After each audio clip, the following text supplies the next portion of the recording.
Okay, so welcome back to It's a Funny Old Life podcast, and I'm very pleased to say I'm joined by a hero of mine growing up, Jamie Carragher. Jamie, thanks for joining. It's an absolute pleasure, Joe. Ever since I saw your little video with the lads from Liverpool, it went viral. Viral. Is that the word? Yeah. Is that where it went? You can use it like that, yeah. Yeah, and delighted to come on, and hopefully we'll have a good footy chat. Definitely. So I want to go into it. Obviously, with Robbo and that, I asked an icebreaker question, which was the chippy order, but I'm going to go on to a different one. So if you say you were hosting a dinner party, or just a general party, and you had 3 celebrities that you had to invite, dead or alive, I kind of nicked this question off someone else's pod, but I think it's a good one. Who would it be? The first person that springs to mind will be Bill Shankly. Yeah. Obviously the connection with Liverpool, but he's probably like, well, not like Jurgen Klopp's like him, or he's like Jurgen Klopp. The more than managers, that it's the personality, isn't it? Yeah. And when I hear some of the videos, or the old clips that you pop up, and the way he speaks, and how funny he is, basically, I think I'd love Bill Shankly there.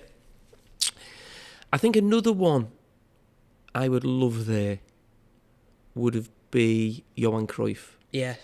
I think for me, Johan Cruyff is almost the number one person in football, because you have those legendary players, Pele, Maradona. Obviously, we've got Messi and people like that now, but very few of those absolute legendary figures go on to be unbelievable managers. Yeah. And the way people talk about him, what he did about Barcelona, so I say Johan Cruyff. Do you think it's going to be that exciting, this part? It's just going to be football talk, isn't it? Do you need someone to liven it up, or should we go for another footballer? I'm just trying to think. No, go on, go through who you want. Oh, God. Anyone from Marsh Lane? Come on. Who on Marsh Lane would liven it up? I'll go for Juice McCarthy. Sound. Yeah, but go for Juice. Juice will liven it up anyway if we've got too much football chat. So we've got a character in there, and 2 big football characters anyway. Yeah. Why would we'll you go for them? So, sound. So growing up, grew up in Marsh Lane, born in 78. Yeah. Prime Marsh Lane lad, and Evertonian. So what happened there? Yeah. Well, Marsh Lane is a big, certainly when I was growing up, was a big Evertonian area. It still is, because I mean it's a family thing, isn't it? Your dad, and it goes from there. Your brothers and that. So the Carrers were all Blues, obviously. The Seddons, the Hayes, Marquet. I'm just thinking of some of the other big families on Marsh Lane. The Grants, I'm not quite sure. Well, no. I think Peter McNulty's he's a big Blue, isn't he? So maybe the Grants were a lot of Blues in there as well. Mm-hmm. So it just felt like there was a lot of Evertonians when we were growing up in that area. And yeah, I mean, it was just that's the way it was. And to be honest, it's probably a little bit more difficult now, in that I think, unfortunately for Everton, dads, when they're bringing the kids up and they go into school, and Liverpool are doing so well and Everton aren't doing so well, I could imagine a lot of kids saying, I'm not doing what you're doing, Dad. Yeah. And that's probably a little bit of a problem for Everton right now. But when we were kids, Everton and Liverpool were sort of neck and neck, the mid-80s. So very lucky as a kid to go on a lot of Wembley trips. I can still picture now leaving Marsh Lane on coaches outside the Solly, outside the Brunny, and big coach to Wembley. 85, 86, 89. I think we were all a bit too young to go to the Watford one in 84. Yeah. So... But no, it was a brilliant time to be a fan, and I'd love one day for those days to come back, where Merseyside was seen as the epicentre really of not just English football but European football. But I don't think that will ever happen again. I think it was a really special time, and I was lucky to be a part of that then, really. Yeah. So what age was it when you first really got that buzz of football, started to kick a ball and that? The first time I remember kicking a ball, I would say, was in the Brunny. As a kid, my dad taking me in the Brunny for the first time. That's the first time I can remember, really. So I would have been a bit younger when I started, but that's the first. So I would have been probably about 6 or 7. Then, and went from there, went to play for the Merton. Yeah. Yeah, that was the team everyone in Bootle, certainly Marsh Lane, Bootle played for. And I always remember at the gym. What school did you go to? Primary, well, I was at St Franny's, Walton, by man. Oh, okay. That's only by man, but I moved in like year 3. Went up to Whitefield and Breck Road. Oh, okay. Up that way. Oh, I wasn't just sure if you were you'd gone to our school or something when you were a youngster, but we were. Yes, I just remember the first time I can remember playing footy at St James was I must have been about 5 or 6, and there was a kids a bit older than us, a year or two older, and then we almost got put in this corner and play between ourselves, and the teacher was looking after the older kids, and they were having a proper game, and then he watched us for about 4 or 5 minutes, and then he said to me, "No, you come over here." Yeah. So I went and played with the other kids. It was just something, just the 2 things I can always remember: playing on St James's pitch and playing in the Brunny. And then, but I was going the game and things like that then. So it was obviously, going the match and being aware of football as well. Yeah. So you went to St James's primary school. Would you class yourself? Do you think you were a clever lad, or was it always just about being a footballer?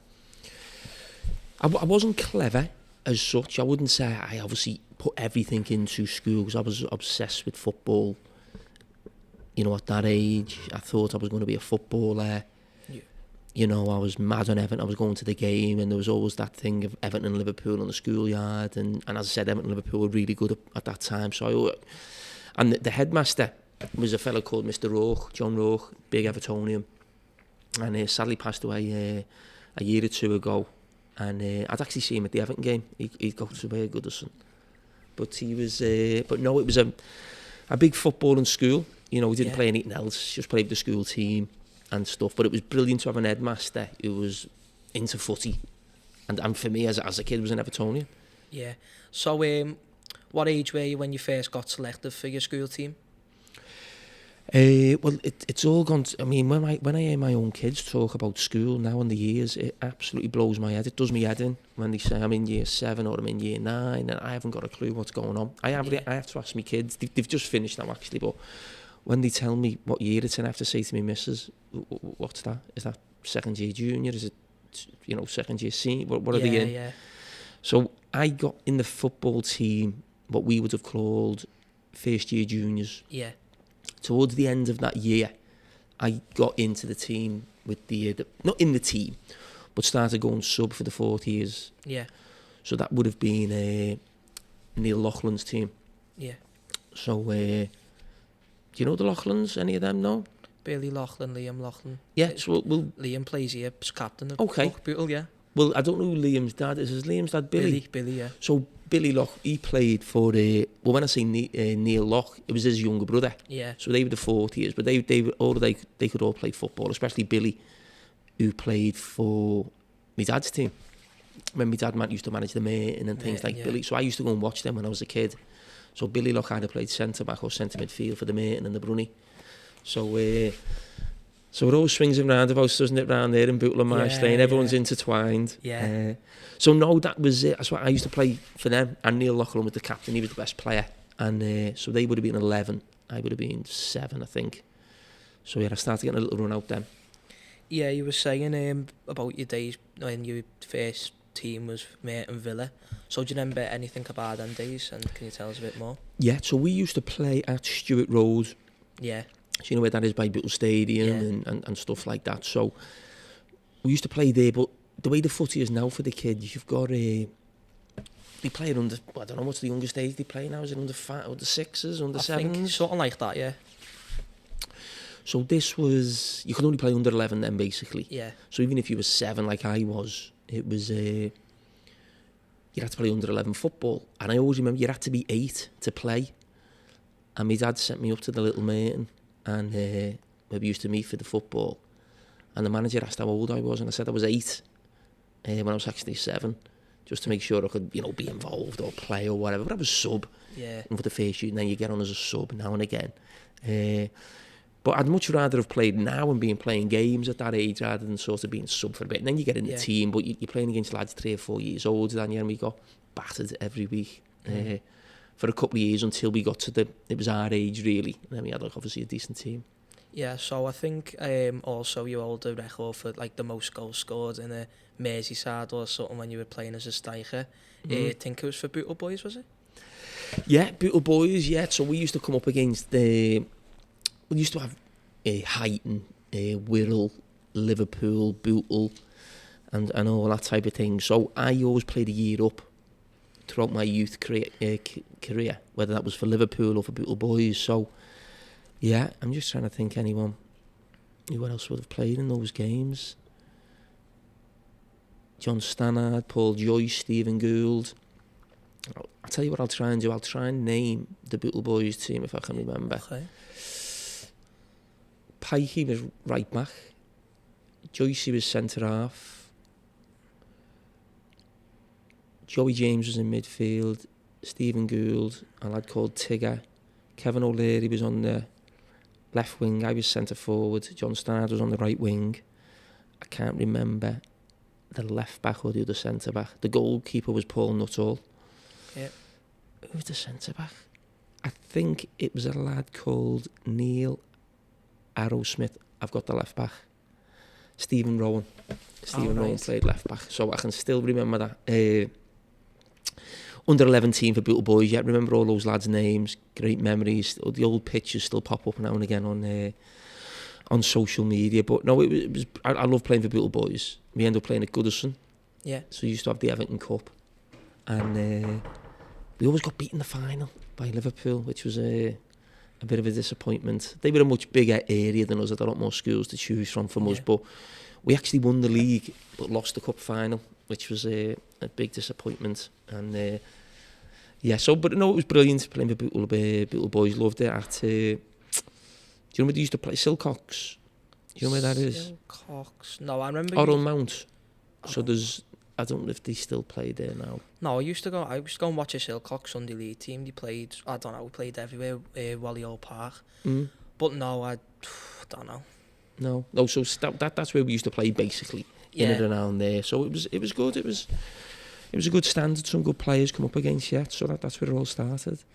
Yeah, so you joined Liverpool as a 9-10-year-old, and it's funny stories when I was reading up through research that you used to turn up to Liverpool training wearing a Graham Sharp Everton kit. Yeah, that's true.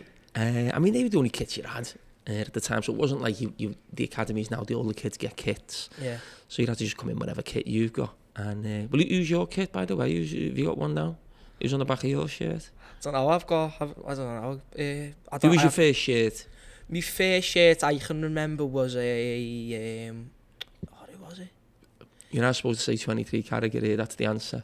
23 Carragher. No, I don't remember a 12-13 season, because I remember it because the title winner, or the one where we nearly won the league, the next season was similar, but it had the collar on it.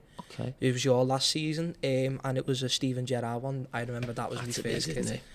Had to be Gerrard, didn't it? God, gotta be. Yeah. Still your favourite player? You sound like him there. Wow. Yeah. Yeah, of course. No, I mean, he was you and him, and obviously others were like, who I idolised growing up, who I modelled me. Well, as I'm a player, I prefer my preferred positions midfield, so I probably modelled my game more around Gerrard. Well, okay, let's talk about your career. Forget my career for a minute. Okay. Well, come on then. I don't know. I went to the first was Everton Community. Okay. I was out there from 5 till about 11. Oh yeah. And then So go on, explain that. How does that work? Is that a team, or you're in a group? So it was like training, obviously. I think it was a Monday night, and then we'd go in to play games which weren't like proper games, but like tournaments in like, sometimes it was up in Warrington, Southport. We played loads of places, but it was tournaments against other teams like Liverpool, Warrington, Wolves, and that. So that's how it really worked, to be fair. What position? So midfield. What type of midfielder? You couldn't go to Everton in the Community and say I want to model my game on Gerrard, could you? No. Didn't even say nothing about Gerrard. Well, I used to cover my badge up because I was a Liverpool fan. I didn't want to be wearing Everton. What was it like putting the Everton kit on for the first time? Well, my dad telling me the first time that he got me into Everton, I started crying. ever started crying. Like, no. I always remember the first time I had to put the Liverpool kit on. I must have been 12 or 13. Because we didn't really used to play games, really. We were just training once a week. And the first time we had this game, and everyone knew I was a massive Everton fan, and I put the kit on. Yeah. And not the kit, it was just the shirt, actually. You had your own shorts and socks. And I looked a bit funny, as if, like, putting this on. Yeah. And I remember the manager saying to me straight away, don't you want to put it on? And I shit myself. I went, no, I'm all right. You could tell right away, he put me right on the spot in the bottle there. No. Yeah, but that's the way it was anyway. So go on, back to your career. So, and then... how did it go for Everton? It was alright, like, yeah. Can't remember winning much. I think we probably won a couple of, like, leagues or, well, the tournaments that we had. It was alright, it was good. We played at Wally Hall Park. We played in there for a bit, and then we moved up to Archie's then. I was there for a good 6 years. It was bossed early, and then obviously Ricey, he's like John Rice, who one of the founders of the inclusion here, Bootle Boys inclusion, got in touch with me dad and was saying basically like he's starting up an inclusion team, and because he was that's the thing. Was you here then when I was that about 6 months ago? I come here. The big festival thing. Yeah. I was here. Yeah. Playing with the under 16s then. But at the time when I first joined, it was I think I'd only left Everton about 3 months. So you still playing footy now? Yeah. I still come I was every Saturday. So the Bootle inclusion thing. So is that like a proper team and plays games, or is it just your training? So we train every Saturday. But with me, I play with the adults. Although I'm 15, I play with the adults, and we play games of a Saturday. But it's like I said, it's like only like tournaments. So it's like Saturday. I think it's once a month we play. Or under 16s, it's another once a month, but it's a Wednesday night. So it's training's usually for Saturday. It's been at Bootle, but at the minute, because I think the pitch is in greatest condition. It's up at the Nach. The Nach? Yeah. Oh, that brings back memories, the Nach. I used to play there, yeah. What memories did you have there then? We played there for the Brunny. It was the summer league, the Nach. Yeah. Yeah. Then the activity centre, yeah. I had some good memories there, actually. That's when my son first started playing. Oh, James, yeah, that was like, yeah. So it was like, take, I'm not sure the guy's name, is it McNally up there or someone? He got all the kids together. No, it was Mick McNally. And yeah, my dad just took James up there, and that's where he started. So it's brilliant, the Nach, isn't it, for the footy and the kids? It's got like the big pitch at the back, but then they've got about, I think, 4 or 5 Astro cages. Yeah, but they never had nothing like that when we were there with the Astro and all that. But it's right by the Eden Vale, isn't it? Yeah, right. It's literally opposite the pub, to be fair.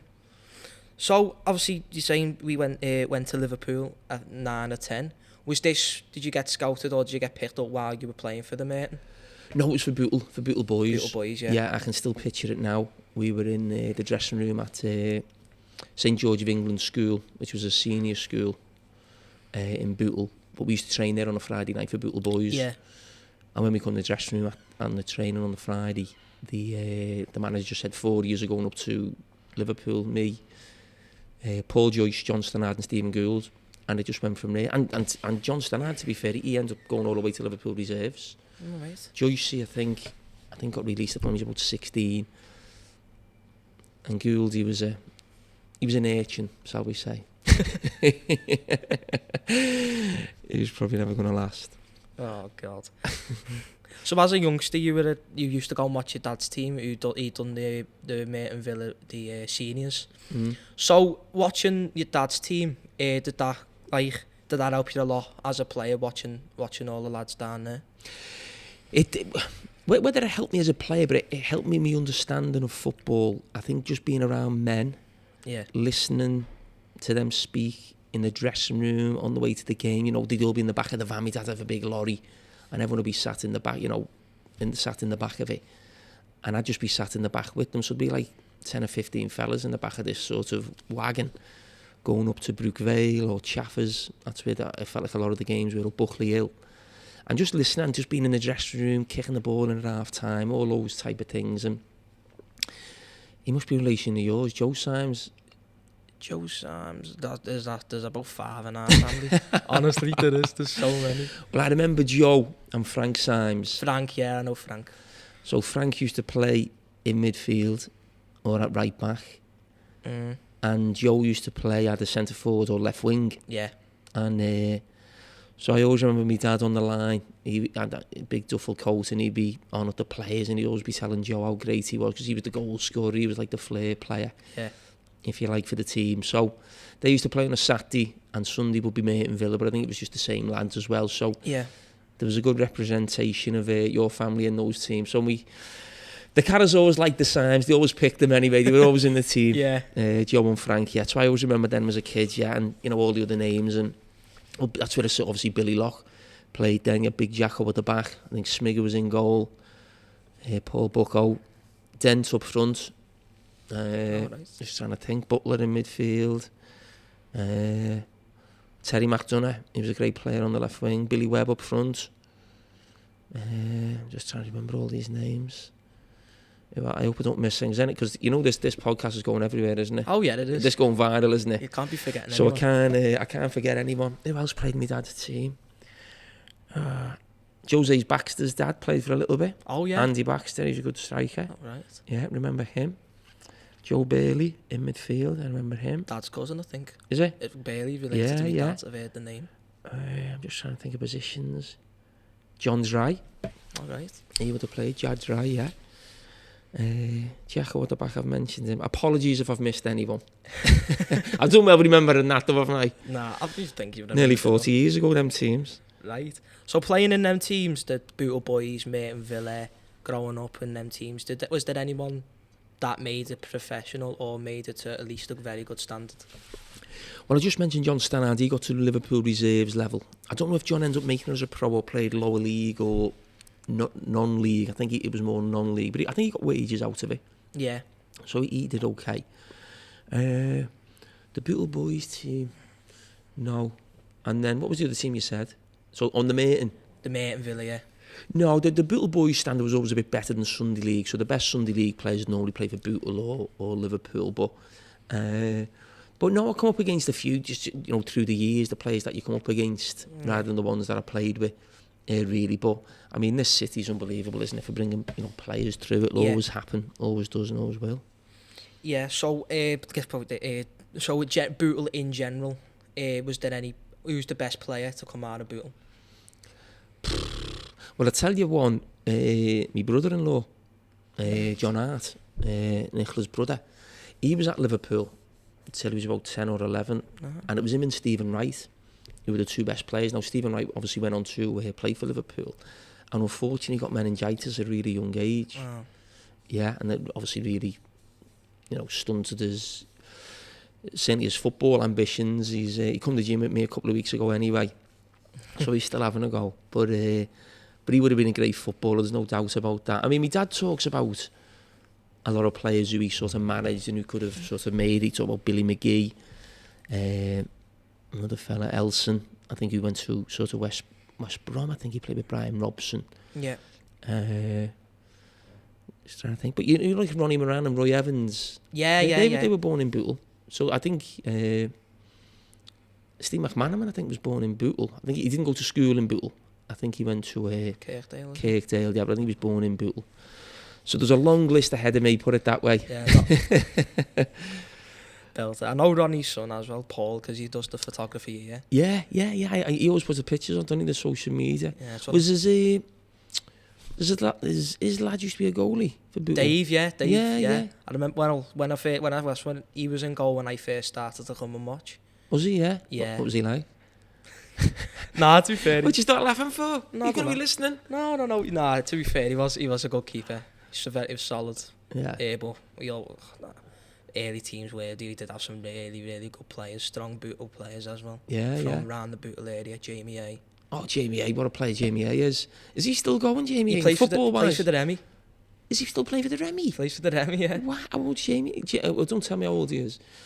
If I'm 44, Mark's a year below me. Mark must be 43. Jamie must be 41. I don't know, something like that. 40, 41. Yeah, well, he left. He's a Bootle legend, isn't he, Jamie A? Oh, yeah, he played here for years. Who's the biggest legend, Jamie A or Neil McQueen? Queenie. Oh. Queenie? No, I'm just saying his name. No. Nah, Queenie. Nah, he was a player. So was Jamie. Do you know what? I don't know. I can't pick. They both were legends. Yeah. But we had some others as well. We had some other really good players. Go on then.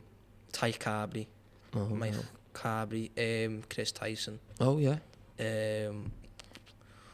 Anyone from Marsh Lane, Bootle? Oh, I don't know, really. So it's a toss-up between Jamie A and Neil McQueen. So if I go in the Solly... Yeah, it probably have to be a toss-up. I might have to debate this on Monday Night Football, you know. Jamie A or Neil McQueen, get your votes in. Nah. They were both absolutely class players, to be fair. But we had a really good team. Always were up there in the counties, but never ever got promoted for some reason. I think it's just, but I don't know, we always did that. You seem to have a good team, but just never ever got up. And then recently we've got a really good team now. I think we could Bootle back. I think we could. Well, there's some crowd here. I was here about what game was I here for? Witness. What was that, about a month ago? 2 or 3 weeks. What was it? It was the end of March. So yeah, but maybe about just over 4 weeks ago. I'll tell you what, there's a good crowd here. What's the crowds now at Bootle? I think regular now it's 400 or 500 or something like that. That's what we've been getting recently. But the other week, or about 2 weeks ago, we played Marine at home. And you're behind the goal, aren't you? I'm behind the goal. Yeah, you giving the opposition goalie a load of shite. Is that you? If I speak, I'm in big trouble. No, that's... Well, I remember Bootle at Copy Lane. Yeah, that was the old years ago, yeah. We used to play our cup finals there for the mate, and I used to watch Bootle play there, yeah. Police station there now. Madness. I mean, I weren't even born when me even were Copy Lane, but I know it was like talking to fans and that. It is an iconic ground. Yeah. So Savio at secondary school. Did you ever play for the team there, or was Liverpool like keen to just keep you for themselves, didn't let you play? No, it wasn't as strict then with the clubs, where the clubs took over and stopped people playing for the schools and stuff. So no, I used to play for Savio in the first year and the first 3 years, and then I started playing for Sefton. Yeah, that was in the fourth. Oh God, was that? No, that was the third year. So I played first year and second year for Savio, and we used to play on a Saturday morning. Yeah. And the schools we used to play was, we used to play De La Salle.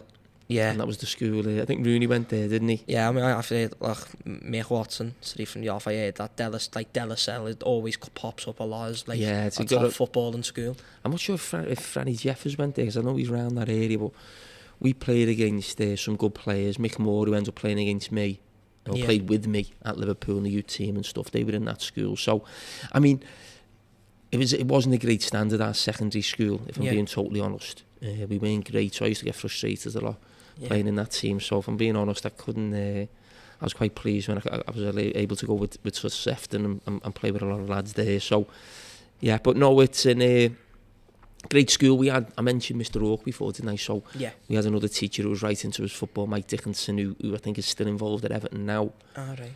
So he was another Evertonian, but it was it was good. Listen, it's St James's and Savio, right in the heart of Bootle.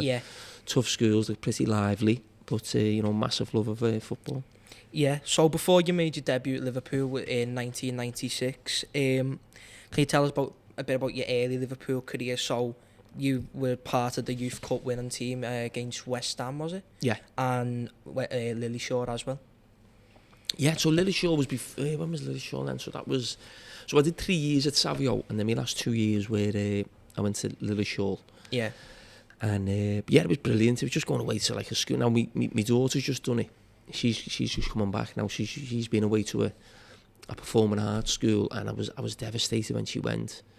But I knew it was a brilliant experience for her, because I kept going back to the mates we've still got now, and we got together at the 25th anniversary basically since we left. So we left in 94, I think.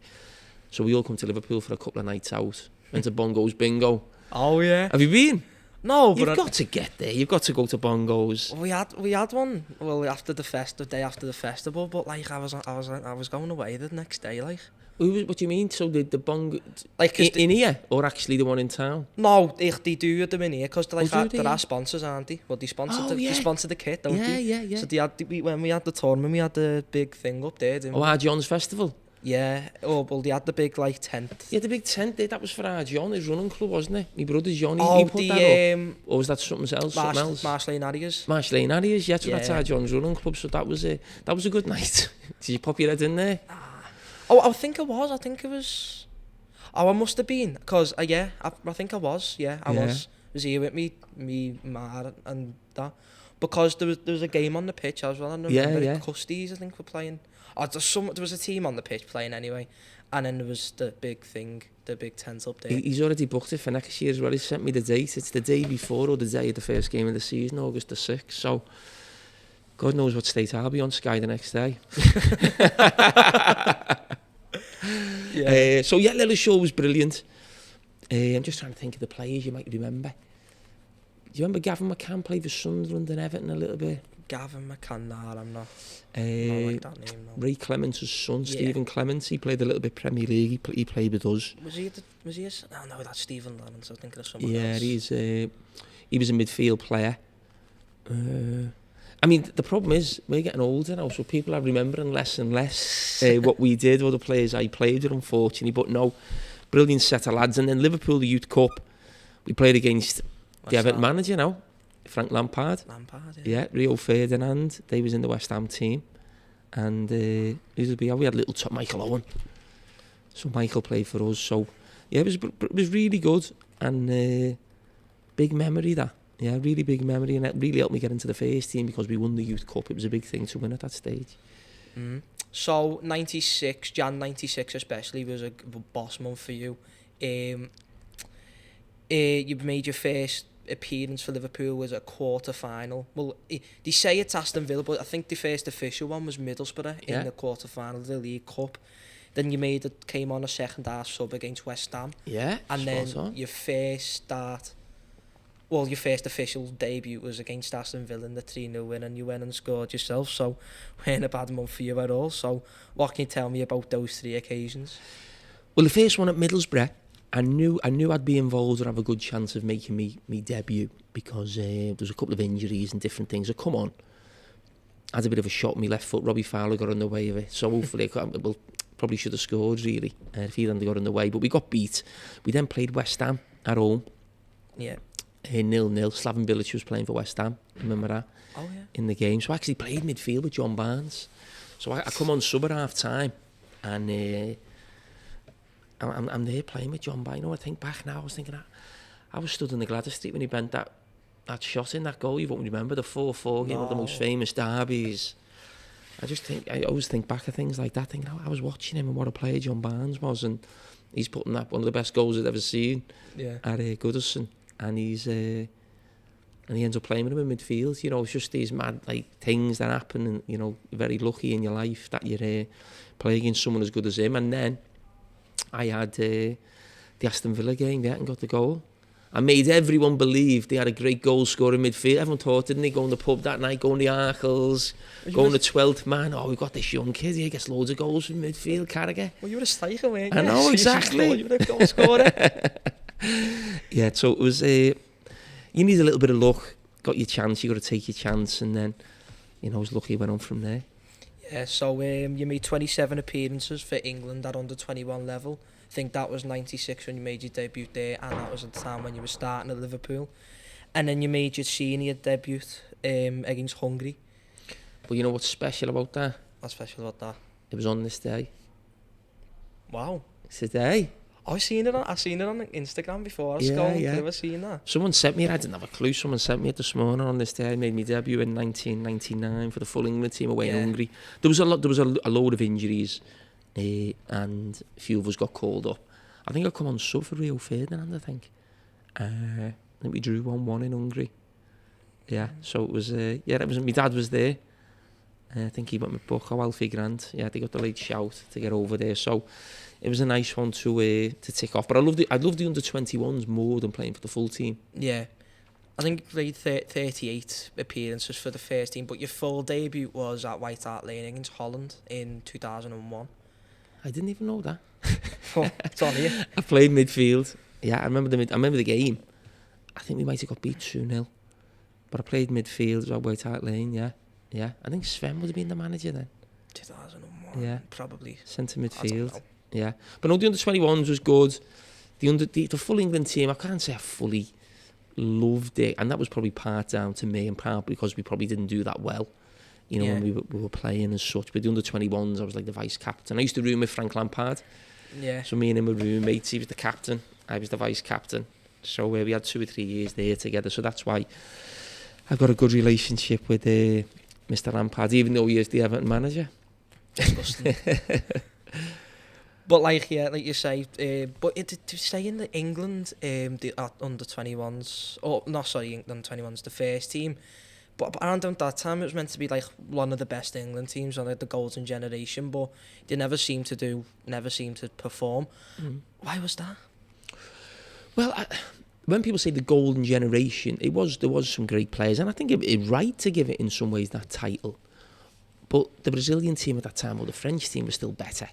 They still had better players. Yeah. And to be fair, it's not like that we came up against them and lost, like sort of in a final or something. I think there was a World Cup I missed out on that. England got to the quarters and got beat by Brazil. Yeah, I think that was 2002. But yeah, and I just think, sometimes we say those players were great players, and they were, but they still never produced at that level. So you've still got to do it. And we look at the squad now and we say, oh, they're not as good as those ones, but those players are doing it. They've done it. Yeah. They've got to the final. They've got to.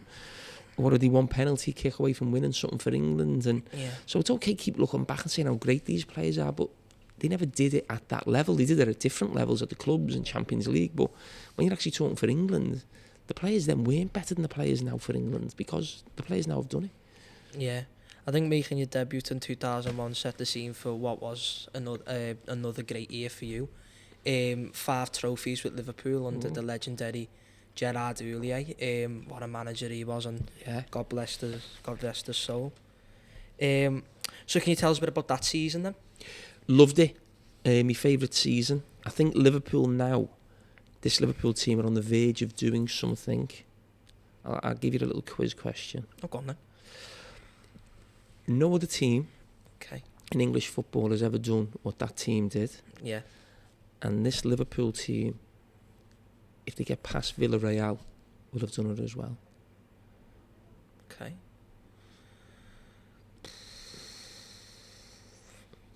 I don't know. So it's not even just about winning stuff. It's like, so what have they done? Think about the cups. What have they done in the cups? Got to a final, everyone. Yeah, so what does that then mean? So what did we do? So you're not getting this one, are you? I'm not getting it at all, no. So basically, when the season starts and the fixture list comes out, the Liverpool team of 2000, 2001 are the only team to ever play every single game that they could play. Do you understand what I mean? So because you get to all the cup finals... So like every single possible game you can play in a season you played, yeah? Yeah. So no one's done that before. So no one's ever got to 3 finals in the same season. Yeah, I know what so you mean. We did that in 2001. This Liverpool team now, fingers crossed. They've got one foot in the final, I think, after the result last night. But last night, yeah. So they'll have achieved that, and hopefully they'll go on and get the 3 cups, the league, and whatever it may be. So it was an amazing season, because a lot of those players had never won anything before, including myself. A lot of the supporters had not really, the 80s was great for Liverpool, obviously, and then 1990 we won the league, and then the next sort of 10 years or so was not what you'd normally expect for Liverpool. Yeah. So a lot of people watching that season, it was like the first time they'd seen Liverpool win. Certainly kids who were, in the teenage years who couldn't remember the 80s. So it was a special time to be a Liverpool supporter and Liverpool player at that time. And I think we sort of kick-started all those big European nights again. And, we played Barcelona in the semi-final, we played Roma, we played Porto to win the UEFA Cup. So it was pretty special. And then the European nights really kicked on from there. So it was a great time. A lot of young lads in there. Michael, Stevie, Danny Murphy, Robbie was involved as well, so a lot of local players as well. So it was good to have a few of the lads involved as well. Yeah, obviously, except for Liverpool fans who rate Gerard Houllier to like one of the highest regards. Do you think, in general, do you think he gets enough credit for that season? No, he doesn't. He doesn't get enough credit in general for the job he did at Liverpool. I think he set us on the way, and obviously then Rafa comes in after that. But to win a European trophy was pretty special. To be the first manager to get us in the Champions League, and we were in a real low ebb, really, when Gerard Houllier came in. And he completely sort of turned around the football club. And again, I don't think he does get enough credit. Won, I think, 4 trophies as a manager. He won the Carling Cup a few years later against Man United in a final. He had a great record over Everton, because when Gerard Houllier came in, we couldn't beat Everton. Oh, no. We had Joe Royle had a record of, I think he was Everton manager for 2.5 years, and he never lost a derby. So that was like, I think Joe Royle must have played 5 or 6 derby games and never lost, and they used to bully us, and so that all changed with Gerard Houllier coming in as well. These little things, beating Man United as well as the trophies. So yeah, it was a huge influence on my career, and I don't think I'd achieved anything like that without him. Yeah, in your autobiography you stated that you felt very close to Gerard. So what was your time playing under him like? Probably one of your favourite Liverpool manager, would you say? Yeah, I mean, him and Benitez, I played my best football under Benitez. I probably enjoyed it as like, playing with my mates, if you like, or the lads I got on with or I still speak to now, in 2001. So yeah, it was good, and I still think back to that season, and it brings back memories of what Liverpool is doing now in terms of doing really well in the cups, and all the big cup finals. And I was trying to get tickets for other people in those ones, and now I'm trying to get tickets myself. So it's full circle. Sounds. So then Gerard leaves in 2004, and Rafa, who had such success at Valencia, winning, I think, got to 2 Champions League finals, won UEFA Cup as well. Comes in with his own idea, and year after 2005, the rest is history. What are you thinking about? Yeah, I mean, what you say about that game? I know. It was mad, wasn't it? I mean, what year were you born? 2006. Oh. So I didn't even I didn't see it. Well, you've watched it, haven't you? Oh, I've watched the two finals we played over AC Milan.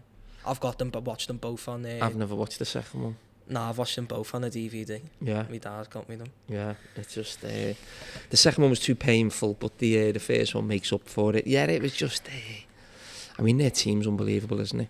AC Milan. Oh, wow. Some of the names and the players, and couldn't believe we were there, really. I mean, the semi-final against Chelsea was almost like a final, because they were so much better than us, and to beat them, and the atmosphere that the lads have now, that's what I think.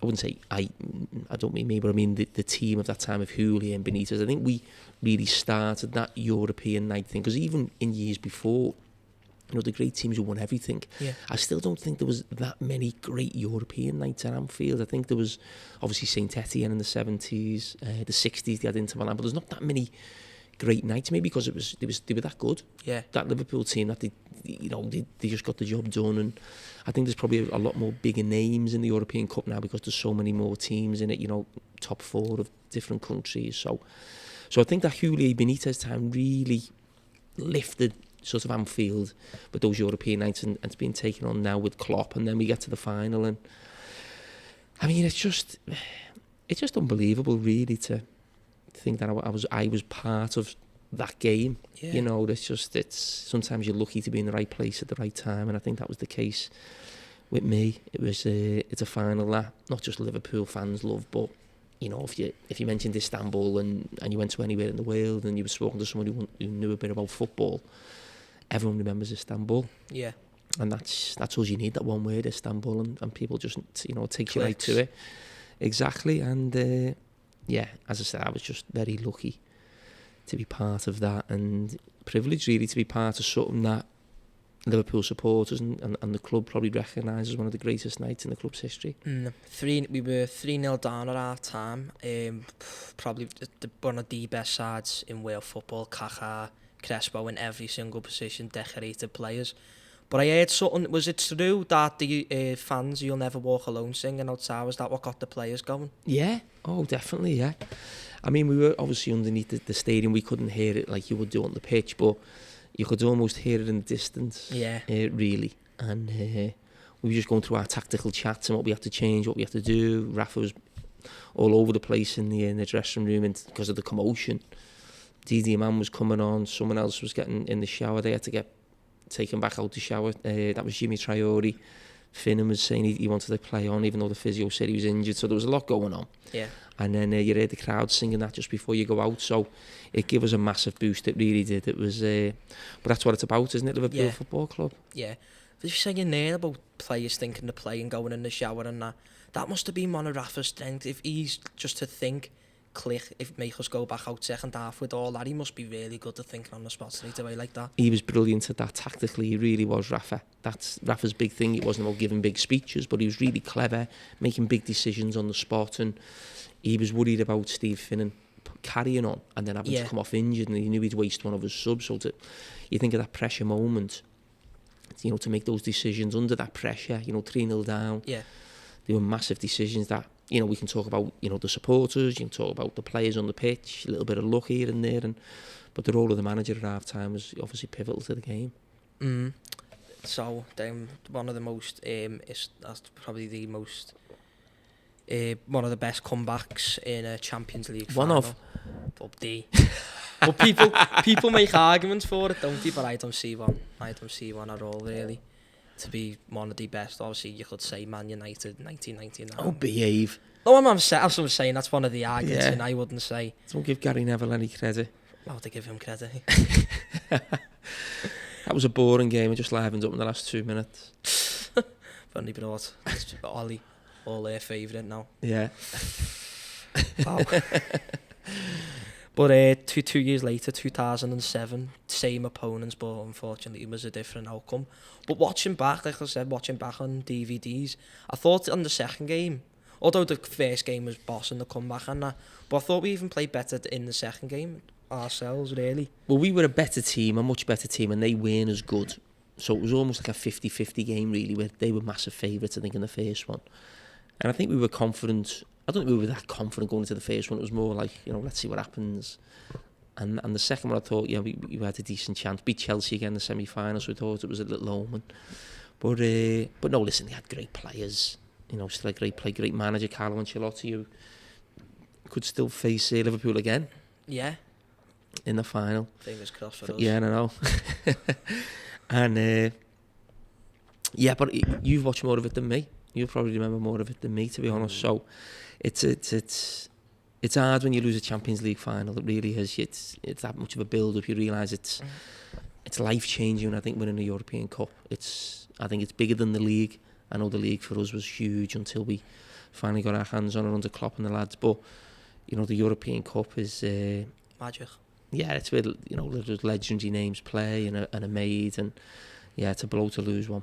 Yeah, I think we were 2-0 down at 80 minutes and Crouch came on. Well, I was watching if Crouch came on and well, we scored the goal after that then. Was it there? Should have brought him on earlier, shouldn't he? That's what my dad's been saying it was a mistake maybe not playing Crouch from the start, or maybe, yeah. Him on earlier. Did your dad go to any of them?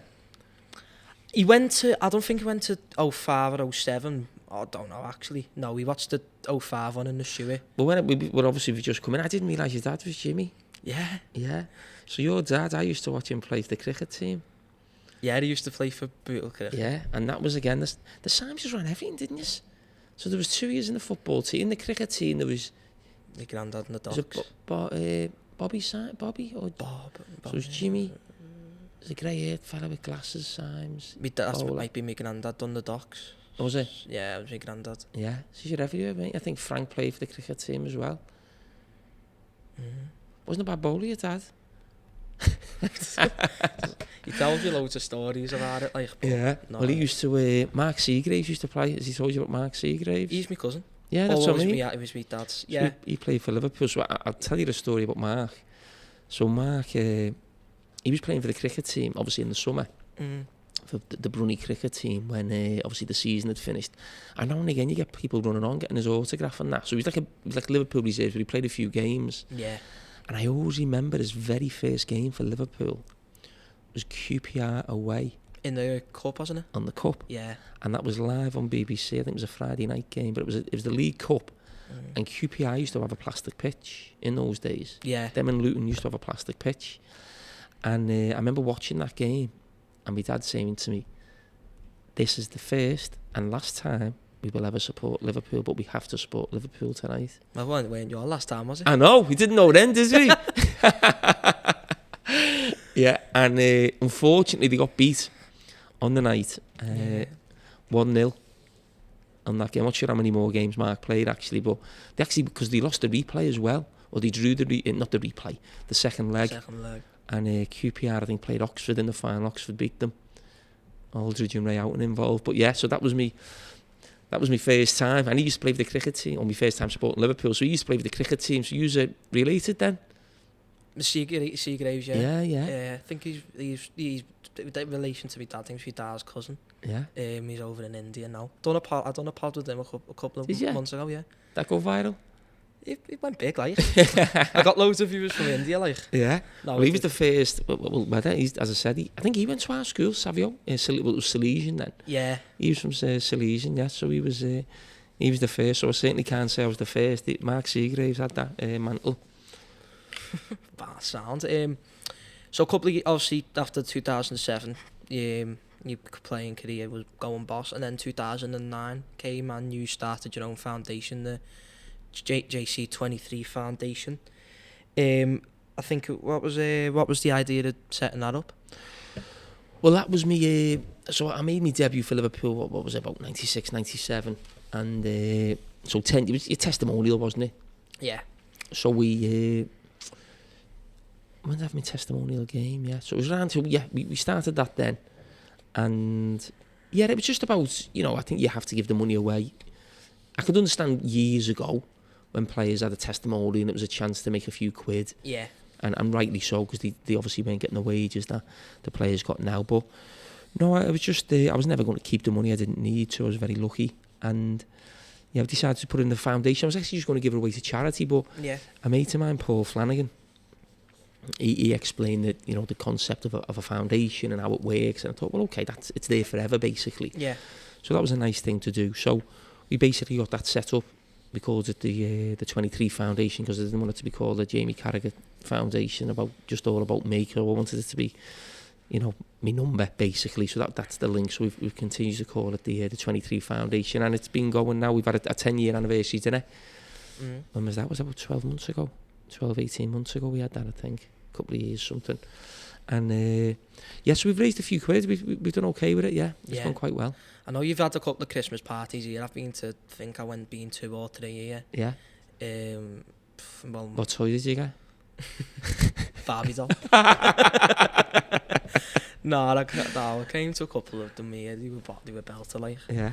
But like you were saying, then you had your testimonial. I think it was an Everton team. Yeah, it was an Everton team, and we had to do it in an international break because, would you believe, the American owners that we had before, these ones, Hicks and Gillette, normally a testimonial would be a pre-season game. Yeah. But they didn't want to lose out on the money, so a pre-season game at Anfield they'd probably make, £1 million. Yeah. And they didn't want to lose out on that money, so they didn't want me to have a testimonial, and so I had to have it in the international break. And credit to Everton and David Moyes, actually. David Moyes brought a team up, because I thought the money is staying in the city. Yeah. I was an Everton fan as a kid. It'd be nice to be able to get Everton. So David Moyes was a big help in organising that. And we had a lot of the reserves. Stevie came back from international duty, played, and a few of the Everton players who were in the international teams played in it and that. So it was just a great night. We had the game, then we had a bit of a night, a bit of a gala dinner to raise some money as well. Yeah. So it was a good little weekend. I think I remember watching highlights. I don't know if I watched the game. Probably did, to be fair. Or watching it, it was, I think 4-1 it was, and you scored the penalty. I scored for Everton, didn't I? I took a pen. Yeah, they could do it with me now then. I think they could do it with anyone, to be honest. Yeah. I'd always dreamed of scoring for Everton, hadn't I? So I had to do it. Delta. So 2013 came, 737 appearances you made. You announced your retirement. After being at Liverpool since you were Since you were 9. Why did you want to call time on your career? For some reason, I always had in my head 35 was the sort of age that you retire. You know, in some ways, a football career finishes at 35. But playing for Liverpool, I didn't want to play for anyone else. Yeah. I wanted to be a one-club man. Yeah. And the position I played is not a position that you can't be brought on as a sub. You can't be taken off. Most other positions you can. Yeah. So if you're not playing every week, you might think, I'll get on and get 20 minutes at the end, or that would never happen at centre-back. And it's a position that if you don't play well, there's a good chance the team can lose. Yeah. If your centre-backs, I always remember Ronnie Moran saying that to me. If your two centre-backs play well, no matter what else happens in a game, you've got a great chance of winning the game. Yeah. They are a bedrock that you build from your centre-backs for a successful team. And when you're not at your best, or you're at a certain age where you're not going to be at your best, and you're not helping, not so much not helping the team, but you could affect the team. The team could be doing great. I make one mistake and we lose the game. Yeah. And I didn't want that for myself. I didn't want it for the support, the club. That feeling of supporters thinking, Jamie Carragher's playing today. That, and I didn't want anyone to ever think that. They might have thought it beforehand, I don't know, but I didn't want me to start thinking that as well. So I thought it was a nice time to finish. And your final appearance came on the last game of the season, obviously against QPR at home. It was a 1-0. I think I was at it. Yeah. Who scored? Was Coutinho? Coutinho scored, and you hit a 40-yarder off the post. Yeah. I think you've had another 10 yards on that. Okay. I always had another 5 on it. Yeah, I'll get another 40. I'll take 40. I just hit it. You know what? I wouldn't have hit that unless because it was my last game. So I think of all the times I was in those positions and I've thought, I'll make a pass or do whatever. And I thought, the last game. It's only Rob Green in goal. And just hit the post. I mean, I'd love that to have gone in. And I think to score on your first game and then your last game would have been lovely, wouldn't it? I'd have had to just walk off, wouldn't I? Last touch at Anfield, scoring at the Kop. Would have been amazing, wouldn't it? Yeah. So, what was the reception at Anfield was bouncing, but obviously must have been absolutely rocking.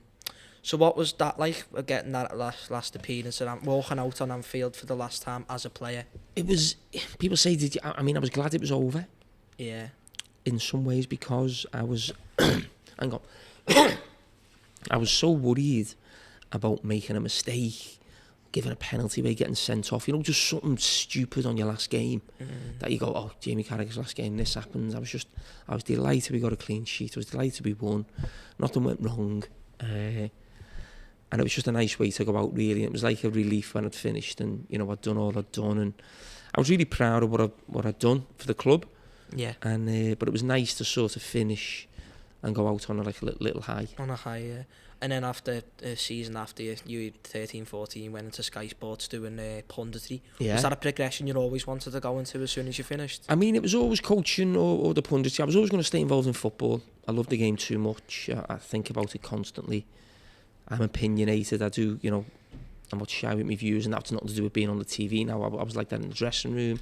I was like that on the pitch. I was always on to referees or my own teammates. So I've always been very passionate, about the game. So before you get to that, when did you start going to the games? Did you watch many of my games before the end, or was it that sort of last season? I think my first ever game was that season. It was not actually a 1-0. I remember we played Reading at home at Anfield. Sterling scored. I think it was either Sterling or Jordan Ibe or someone like that. So I think I watched a fair few games that season. So I did watch a couple of your and last games of the season. Where are you? Coppies?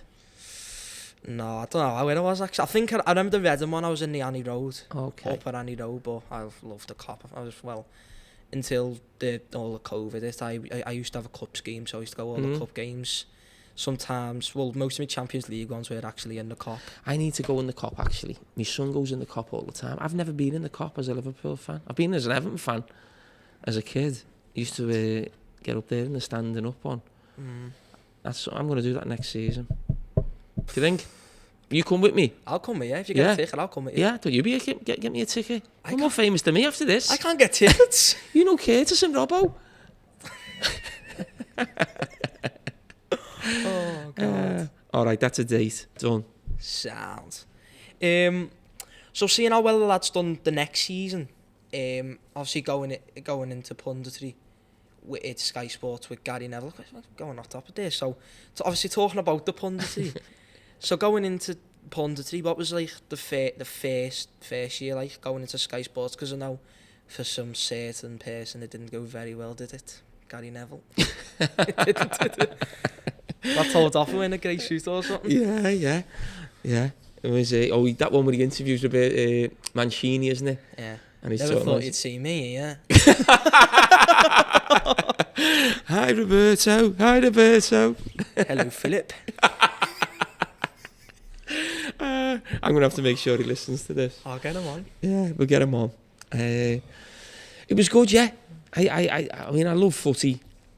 I mean, if I look back, I probably cringe at some of the things that, you know, you get better, don't you? You get more experience, you get more, you know, understanding what the role's about a little bit more. And but no, listen, I just went home, tried to be myself. Obviously, made mistakes here and there, but then you obviously get, you know, people helping you, you know, through Sky, and then still there today. So no, it was brilliant with Gary. You can have a laugh, both passionate about the footy. Yeah. He's Man United, I love it, so I think they like pitting us together. Yeah. The two of us, yeah. But so what do you watch? What do you enjoy? Well, obviously, I love watching the Saturday night footy, Monday night footy, and that. I don't know. I literally just watch any type of footy I can, really. I don't know. I just love me footy, to be honest. Do you watch Monday night? Yeah. I would have gone. Well, I was thinking it was on the telly. I went to Mick Watson had a night in the Orries on the Vale. Oh, is this for the Sunday? The Sunday best thing, and he told me to come along, so I did. So you missed Monday night for that? You were on the telly, you're on the telly, like. But now I went to the Orries. So did you listen to Mick's podcasts, all of them? I've listened to a lot. I haven't been on them the last couple of weeks, but yeah. I listened to yours. It was boss, as usual. Won't be as good as this, though, will it? No one's as good as man. No, I've listened to loads of his, to be honest. No, the good, and I listened to one last week. Jed Ennigan was a lad I played with, so that was good. And he's got a film coming out. So what did you watch then? It was the Sunday Best documentary. So it was like all the cup winners. So the National Cup. National Cup, so like the Brit, the Oyster, the Campy, all them teams, Fantail. Yeah. That was boss, really, because I know me Sunday footy. I didn't know how much this stretch back. I don't really know about the Campy winning it, and probably the Oyster, because like local foot, like the lads I watched, like Leighton McGivern score for he's a legend, isn't he? Yeah. Everyone on that podcast mentioned when they go through the best play, they say best left foot, just Leighton McGivern for everyone, isn't it? Yeah. Obviously, and the Campy as well, because loads of the ex-Bootle lads play for the Campy as well. Yeah. Ryan Jones, Ryan Cox, all them lads, they all play for the Campy. So that's really why I went to know all them. And to be fair, just as we come down, I went down. It was a boss, about an hour and 40, but it was boss. Yeah. I love learning about our local footy. I love to learn new things, and like all about the footy, to be fair. So it was a boss night, like. Yeah. He's I'm not sure I can get to the night, but he sent me actually on to have a little watch, or have a little look at that anyway. No, so you watch Monday night? Yeah, I watch Monday night. Yeah. And what are so you're in Punditry now? This is Punditry, isn't it? Oh, no, I hope so. I wish it was. So like I watch the Monday nights, watch the Saturday nights, the what's the Sunday one called? Super Sunday. Super Sunday. I forgot that. Obviously, you watch me BT. To put it out there, Sky is better than BT. I'll put that out there for the start. Who do you like watching, and who are your favourite pundits? Well, like obviously you, I think Dave Jones, I think he's boss. I mean, I don't think, hosting it is probably one thing. It's probably really like stressful. Souness gets a lot of stick, but I don't think he's that bad. I think he talks. What's he get stick for? don't know, like, I think people online just give him stick for being boring, and I'm always picking on Pogba, which is good, because he is awful.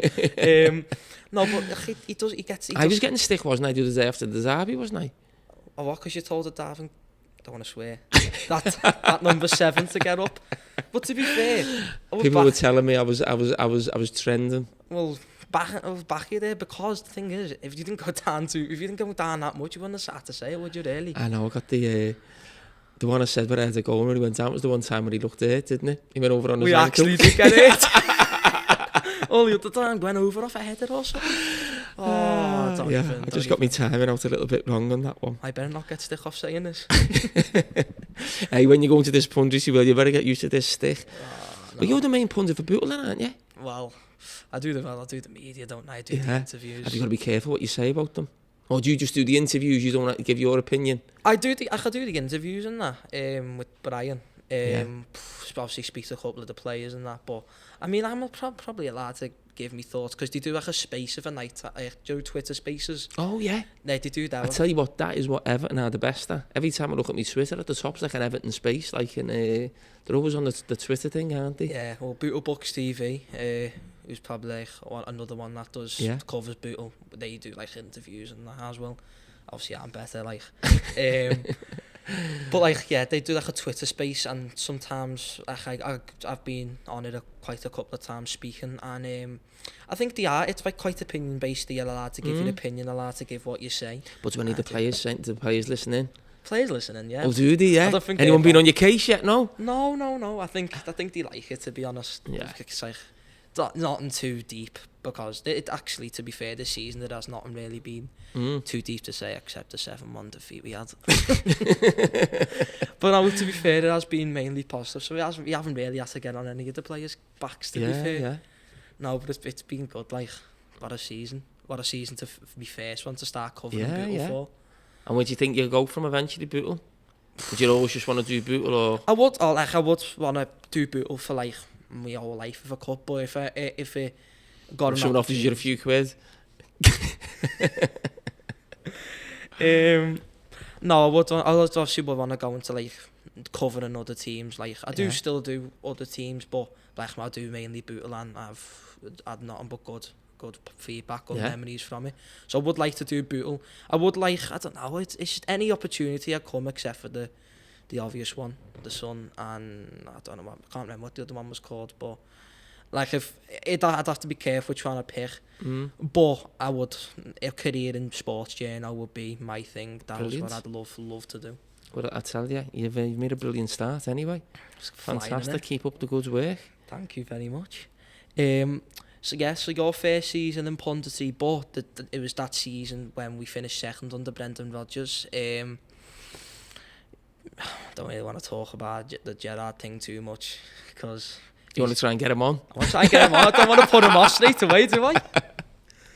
Be honest, Kate. But obviously, do you wish you stayed on maybe for just that season, maybe to help the lads maybe won that league title? I mean, listen, to be honest, I don't think if I'd have stayed on, that meant we would have won the league. You know, that team should have won the league, really. You know, it's very unfortunate what happened, but, you know, the team is amazing. And what I always do think about, though, is I'd love to have stayed on, not because I would have, you know, made a big difference to that team or done anything special, but I'd love to have been on the pitch in the second half of that Chelsea game. Yeah. So obviously we're losing 1-0, and when I watched that game back, we did so many stupid things with the ball, and, you know, just through desperation. Yeah.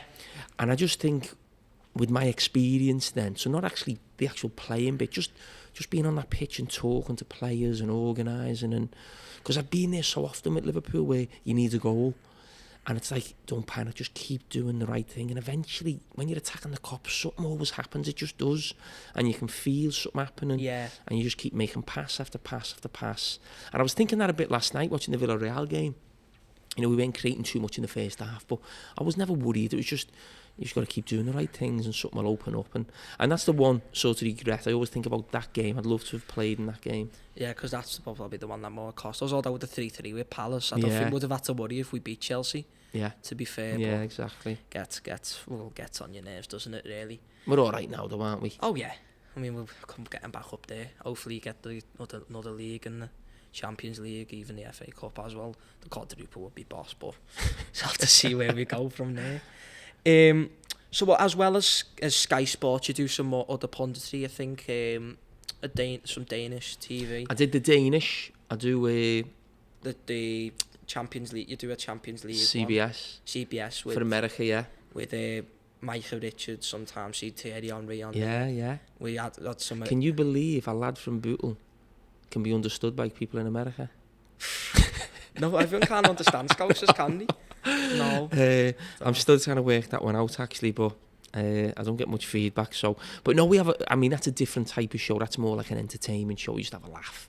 Really, it's a lot more serious, obviously, with Sky and doing the TV and things like that. So it's nice to do something a little bit different on that show.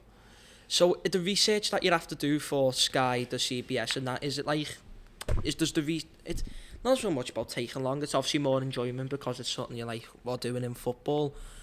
But does the research have to be like pinpoint? So you, like everything, does Sky or the host of that show have to give you a list of what they want to talk about on the show, and you have to research that? Not really. I mean, research for me is watching football on the telly, reading the papers. You know, I don't class it as research. I love doing it.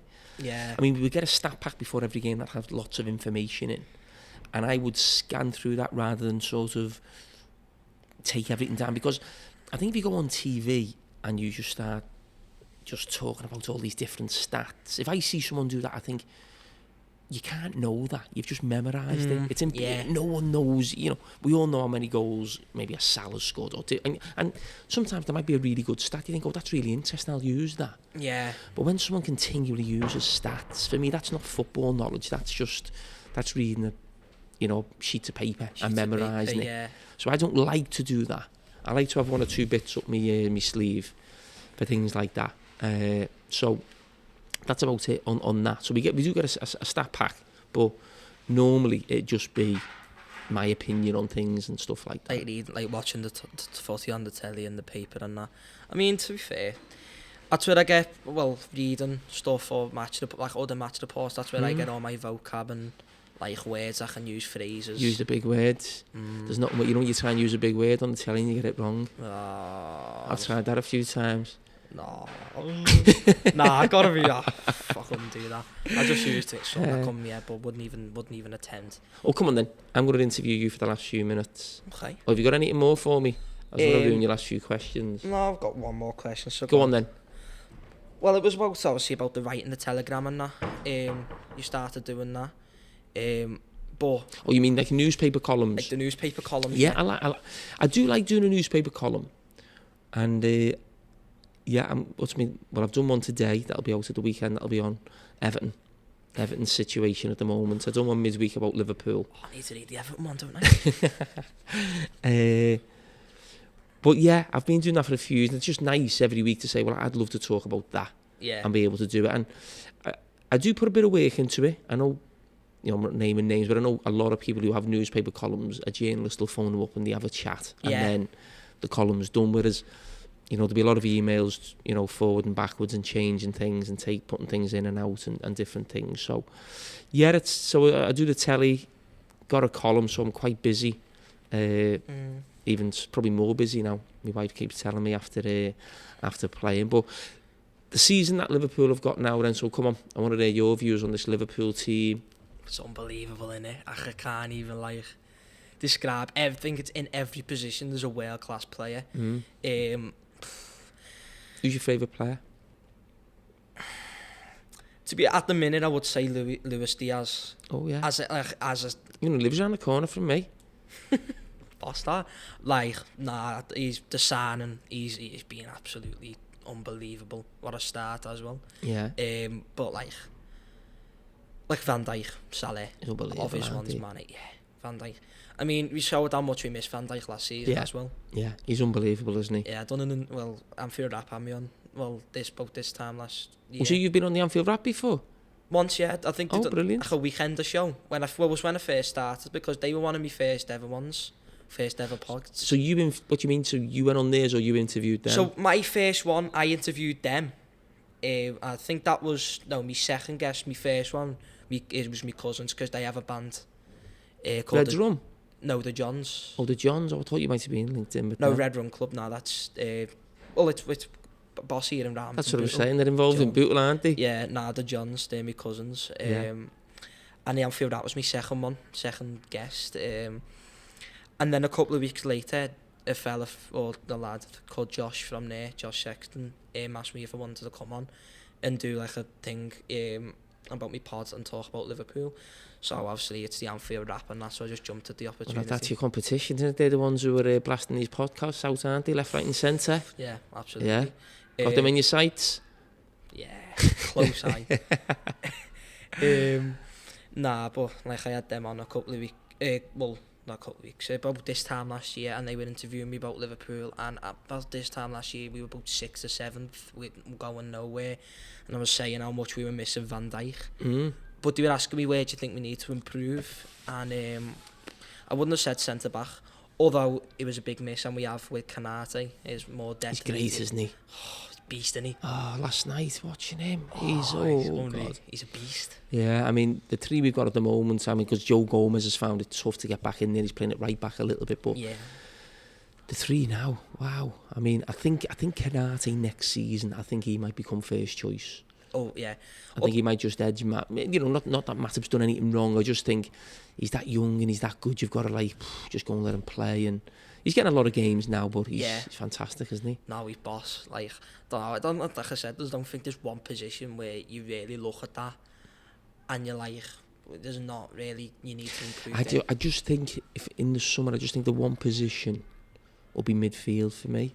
What?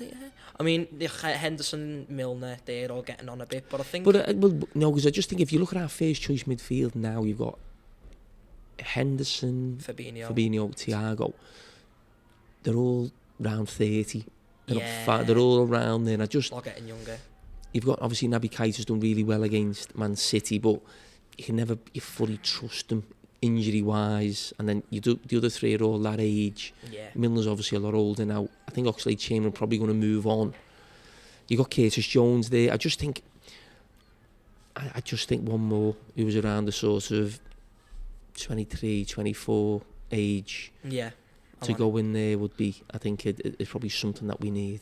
There's a couple of around that age that I've like look at and think that they would fit in. Who would you fancy? Anyone in midfield? I mean, Bellingham. Jude Bellingham would be boss from Dortmund. I like Yuri Tillemans from Leicester. Yeah. He's a very good player. Frenkie de Jong from Barcelona. He's a player, isn't he? There's a lot of young midfielders that I think if they got on our team, they'd be like, I don't think we'll be weakening the team at all. I think up front, you can't put the five we have is just like it's belter. Well, what about this news? I mean, we're doing this pod. Yeah. What about 15 minutes after it's just come out that Klopp signed? Some news, that, isn't it? That's amazing. I mean, I don't know. I think even last year there was a lot of uncertainty around Klopp. Obviously, personal things took over, and he just didn't know. He just didn't see himself. But this year he's got back to his buzz with the fans back, and I don't know. He's just as an option for Liverpool. He's just. You're not getting better than him, are you? I wouldn't say there would be a manager that could come remotely close to getting that team. Like, I don't know, like the next manager in line, a lot of people would say Stevie, but like he won his Klopp as long as possible because it's like defo. But it's belter. Going well, isn't it? And what are your chances of getting to any of the games before the end of the season? Or probably very, very slim. Very, very slim. I mean, in ours we school them in now. In this we had an assembly today, and the Eddie Gear said he's got 9 tickets for the last game of the season against Wolves. So I mean, how many Liverpoolians? There must be loads of Liverpoolians in the school, mustn't there? There's also a lot of blue noses too. Oh, is there? And there's one United fan. You're joking. Nah, there's one United fan. So you think you've got a good chance of getting one of them? I mean, behaviour's alright in school. It's really alright. Alright. Could be improved.